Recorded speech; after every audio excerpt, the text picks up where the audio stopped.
Assalamualaikum warahmatullahi wabarakatuh dan salam sejahtera. Bertemu kembali dalam kalender jenayah minggu ini. Minggu lalu negara dikejutkan dengan pembongkaran satu sindiket penyeludupan rokok dan arak berkualiti tinggi, membabitkan kerugian kepada negara lebih 2 bilion ringgit.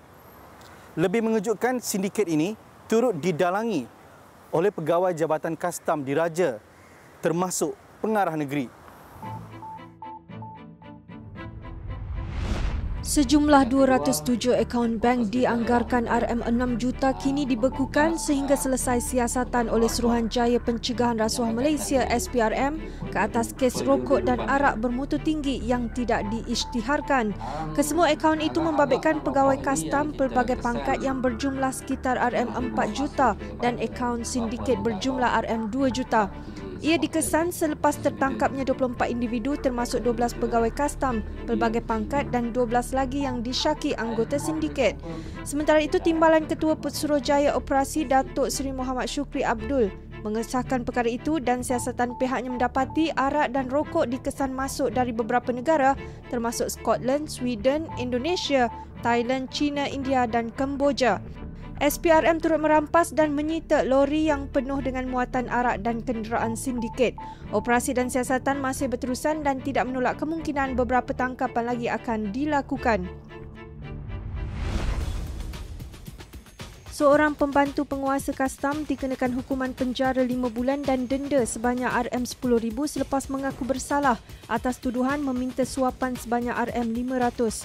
Tertuduh Haminuddin Mohamed Hair, 40 tahun, meminta suapan daripada seorang pemilik pasar mini di Kampung Banggul Pasir, Cangkat Jering, Taiping pada 13 Mei tahun lalu. Ia dilakukan sebagai dorongan tidak dikenakan tindakan kerana menyimpan dan menjual rokok tidak bercukai. Mahkamah Magistrate Bacok Kelantan menjatuhkan hukuman penjara sehari dan denda RM12,000 ke atas seorang pemilik kedai runcit selepas tuduhan memiliki rokok dan mercon yang dilarang diimport 4 tahun lalu. Magistrate Muhammad Isa Mohamed berbuat demikian selepas tertuduh Muhammad Roslan Hussein, 46 tahun, mengaku bersalah. Mahkamah memerintahkan tertuduh dipenjara 11 bulan sekiranya gagal menjelaskan denda. Tertuduh didakwa mengikut Seksyen 135-1-D Akta Kastam 1967 dan dihukum mengikut Seksyen 135-1-3-AA Akta sama. Seorang bekas pengerusi PIBG SMK Tanah Merah Pendang Kedah mengaku tidak bersalah di Mahkamah Session Alor terhadap 2 pertuduhan meminta dan menerima rasuah berjumlah RM1,800 Jun tahun lalu. Mengikut kertas pertuduhan, Fazli didakwa meminta rasuah daripada seorang kontraktor sebagai upah bagi melakukan kerja pendawaian elektrik di Taman Cengkeh Alor kira-kira jam 10 pagi 6 Jun tahun lalu. Fazli yang bekerja sebagai penori getah juga didakwa melakukan kesalahan menerima rasuah berjumlah RM1,800 daripada individu sama dengan tujuan sama di Balai Polis Simpang 4 Kangkung pada 19 Jun tahun lalu.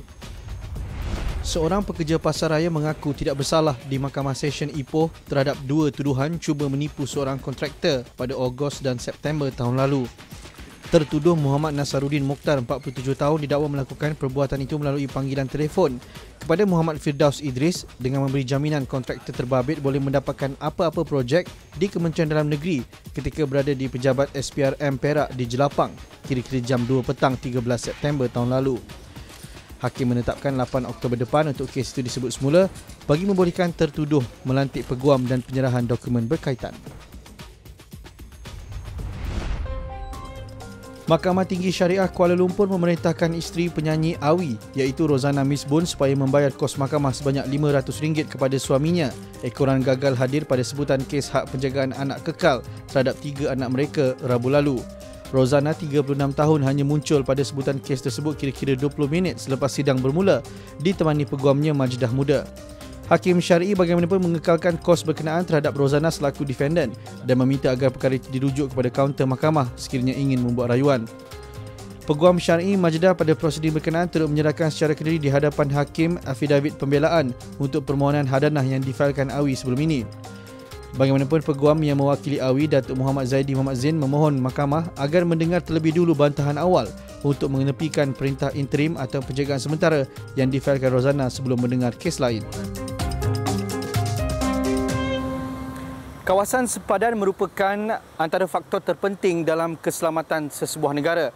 Justru, pihak berkuasa sentiasa menitik beratkan keselamatan dan juga aktiviti di kawasan sempadan.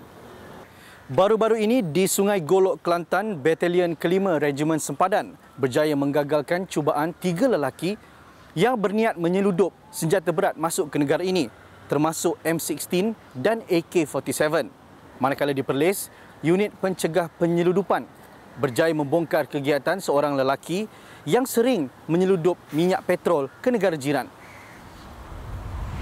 Tindakan 3 lelaki cuba menyeludup 4 senjata tumpas selepas anggota Batalion Kelima Regimen Sempadan Kem Bukit Kayu Hitam merampas senjata itu dalam kejadian di kawasan Pos Pisau Raut, Kuala Jambu, Tumpat, Kelantan pada Jumaat lalu. Kejadian jam 8.30 malam itu bagaimanapun kesemua suspek sempat melarikan diri. Ketua Polis Kelantan, Datuk Mazlan Lazim mengesahkan rampasan itu dan pasukan tentera terbabit sempat mengejar kesemua suspek yang melarikan diri sambil memikul guni dan dilihat dalam keadaan mencurigakan. Kes diklasifikasikan mengikut Seksyen 7-1 Akta Senjata Api kurungan penalti lebih berat 1971.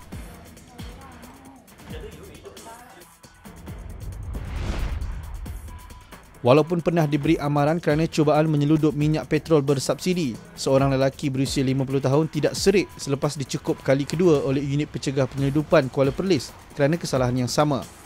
Dalam kejadian kira-kira jam 4.30 pagi, suspek terbabit dicukup ketika memandu sebuah lori tangki yang mengandungi 28,000 liter petrol bernilai kira-kira RM62,000 yang dipercayai untuk diseludup ke negara jiran. Difahamkan suspek gagal mengemukakan dokumen yang sah ketika kenderaan dipandunya itu ditahan dalam perjalanan ke Wang Kelian. Komander UPP Perlis Syed Basri Syed Ali berkata suspek sebelum ini pernah diberikan amaran kerana menyeludup barangan kawalan ke negara jiran. Suspek dan barangan kes diserahkan kepada pihak Kementerian Perdagangan Dalam Negeri, Koperasi dan Kepenggunaan untuk tindakan lanjut mengikut Seksyen 21 Akta Kawalan Bekalan 1961. Seramai 11 daripada 156 anggota pasukan peronda sukarela PPS yang ditahan disahkan mempunyai rekod jenayah lampau termasuk cubaan membunuh, curi, dadah dan ada antaranya pernah ditahan mengikut Ordinan Darurat 1969. Ketua Polis Pulau Pinang, Datuk Abdul Rahim Hanafi mengesahkan perkara itu dan siasatan pihaknya turut mendapati 4 daripada kesemua suspek positif dadah. Abdul Rahim ditemui pada sidang media di Ibu Pejabat Polis Daerah Timur Laut yang turut dihadiri Ketua Polis Daerah Timur Laut, Assistant Commissioner Mio Farida Latrash Wahid. Pihaknya turut merampas barangan termasuk papan tanda dengan tulisan PPS dan kad keahlian PPS. Kes disiasat mengikut Seksyen 43 Akta Pertubuhan 1966. Terdahulu, seramai 154 lelaki termasuk 7 wanita PPS ditahan polis sejurus selepas menyertai perarakan Hari Kebangsaan ke-57 di Padang Kota Lama.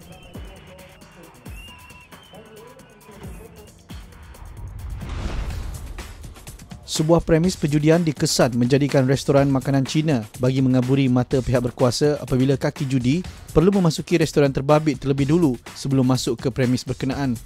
Taktik sindiket itu akhirnya berjaya dihidu polis apabila sepasukan anggota dan pegawai daripada IPD Sentul menyerbu premis judi berkenaan yang terletak di Segambut. Serbuan yang diketuai oleh Pegawai Operasi Bahagian Pencegahan Jenayah di 7 IPD Sentul ASP Dean Jonathan pada jam 3 petang berjaya menahan seorang lelaki berusia 50 tahun dipercayai penjaga premis. Turut ditahan 4 pelanggan yang sedang leka berjudi termasuk sepasang suami isteri berusia 40-an bersama 2 lagi lelaki. Penjaga premis bersama 4 pelanggan dibawa ke IPD Sentul untuk siasatan lanjut dan kesemua mesin judi yang dianggarkan bernilai RM35,000 turut disita. Agensi Penguatkuasa Maritim Malaysia APMM Daerah Klang mematahkan usaha menyeludup pelbagai jenis ubat-ubatan serta produk kosmetik dianggarkan bernilai lebih RM400,000. Ketua Penguatkuasa Maritim Daerah Kapten Maritim Muhammad Alias berkata semua barangan itu cuba disorok di bawah muatan kargo yang hanya diisytiharkan sebagai barangan keperluan dapur kering. Katanya sindiket berkenaan cuba mengaburi mata penguatkuasa agar barangan itu dapat melepasi pembayaran cukai kastam. Selepas membuat pemeriksaan lanjut, APMM menemui beberapa bungkusan kotak ubat-ubatan dan produk kosmetik buatan Indonesia yang tidak berdaftar dengan bahagian perkhidmatan farmasi Kementerian Kesihatan Malaysia. Barangan yang dirampas dibawa ke pejabat APMM untuk siasatan lanjut dan kes disiasat mengikut Akta Racun 1952 dan Peraturan-Peraturan Kawalan Dadar Kosmetik 1984.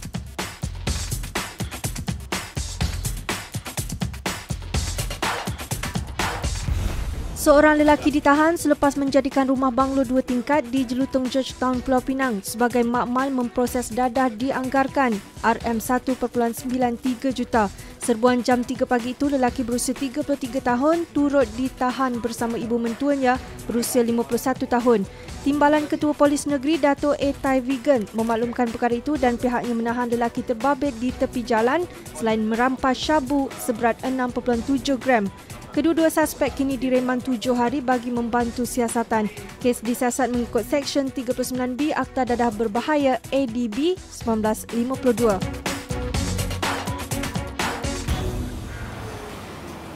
Sekian dulu paparan kalender jenayah untuk minggu ini. Pastikan anda terus melayari laman web hmetro.com.my dan mengikuti berita-berita terkini menerusi laman Twitter dan Facebook Harian Metro. Saya Gaddafi Musli dan juru kamera Mia Azlan. Assalamualaikum dan salam sejahtera.